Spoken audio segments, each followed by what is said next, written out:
Mind Rescue Kit, Part 5, Feedback. What feedback actually means. When an event is part of a cycle of cause and effect, then the event is said to feed back into itself. Feedback can do two things. 1.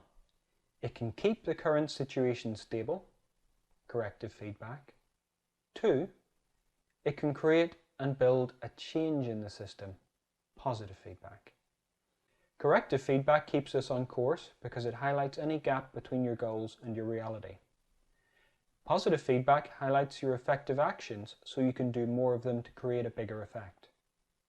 People have two feedback loops. Internal feedback. This is how we interact with our inner world of memories and past experiences to either preserve current stability or magnify a specific effect. External feedback. Our actions cause change. We sense the effects and use that to adjust the action. External feedback can either preserve external stability, for example, the act of balancing, or magnify an external effect, for example, shouting gets attention, so shouting louder gets more attention. It's time to find out more about your personal feedback loops. Explore. What feedback is keeping your current situation stuck the way it is? Is that internal or external feedback? What feedback is altering your current situation? Is that internal or external feedback? Finding feedback you can learn from. Where do you look for useful feedback? It depends on what you're doing. For any action, you'll have an idea of what result you expect. For example, if you're hammering in a nail, you operate the hammer and see if the nail is further into the surface. If so, you go again or hit it harder, positive feedback. If not, you adjust the hammer's position and go again, corrective feedback. That's really simple. However, we sometimes make mistakes with more complicated tasks. Suppose the whole hammering a nail thing has inspired you and you're going into business as a handyman. You'll need to do some marketing to let people know you're available for jobs. So you put a card in the window of your local shop. You place a small ad in the local newspaper. You tell your friends and some people you met in the local supermarket. You set up a simple website. The jobs start rolling in, but what bits of your marketing did the trick? If you don't find out, you can't take advantage of positive feedback. In this case, knowing what worked and doing more of it. The simple thing is to deliberately gather the feedback by asking at each job how they heard about you. Then you can focus your marketing efforts only on effective actions, saving yourself time, money, and effort in the process. What other feedback could be useful? Suppose you want to be the best handyman in your city. What sort of feedback will allow you to know 1. How good you are now, 2. What you can do to be even better? How do you know that your prices are right? Maybe you're selling yourself short. How could you find out? It's pretty clear that feedback is important in doing just about anything. Let's look at what feedback you need for your plans now. Explore. Pick an activity you're planning to do or are already involved with. What elements would it be useful to have feedback about? Where, when, and how could you gather that feedback? How will that information allow you to be more effective? How will that information let you save time, money, or energy? Avoiding feedback traps. There are a few mental processes that could stop you from getting the feedback you need. Here they are. 1. Attribution errors. People understand the world in terms of cause and effect. What's important here is where you attribute cause. Was what happened down to you, or was it due to external forces?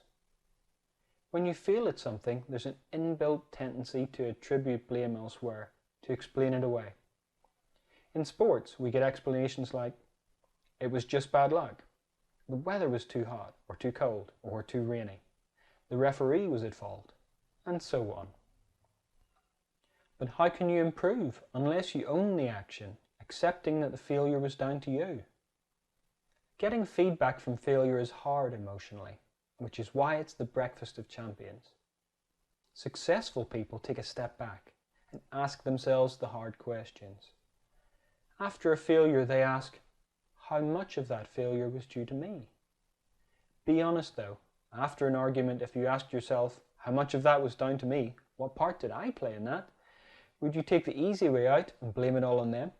Or could you take a step back and genuinely understand what part you might have played in starting or escalating that argument? It's not easy. Just remember that feedback is the breakfast of champions, and by taking that step back, you can join them. Explore. Pick a situation where you normally would attribute cause elsewhere. Ask yourself, how much of that was down to me? What part did I play in that? What do I need to do to improve that situation? Where exactly do I need to improve? What was the key difference between that situation and other ones? How can I make sure that it goes better next time? 2. Blind spots.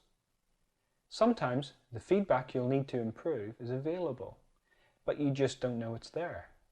This is called a blind spot. Everybody has them. Basically, there's information which other people know about you, which you don't know. How does that happen? Let's go back to our handyman example from earlier. Suppose you're not charging enough. Who's going to tell you? In fact, word might get around that you do good work for next to nothing. Then everyone knows except you. That's a big blind spot because the potential from having that information is massive. If our handyman is struggling to pay the bills or is having to work 70 hours a week, what sort of difference could it make to have that information? That's why coaches get paid so well. A big part of what they do is help people see what's in their blind spot. Successful people work to eliminate their blind spots because they know how valuable it can be to have that information. If you know you have a particular type of blind spot, you can deliberately look there for feedback when you get stuck. Explore. You'll need the help of a friend for this exploration because a key feature of blind spots is that we can't see our own ones. Pick an area where you're struggling or stuck, or maybe you're not doing as well as you'd like in that area of your life. Ask a friend to help you out. What might you be assuming in that area which isn't true? What vital information might you seem to be ignoring? What thing would you never consider that might make all the difference? How do other people actually see you in that area? 3. Oversensitivity. Being too sensitive can be a real barrier to feedback.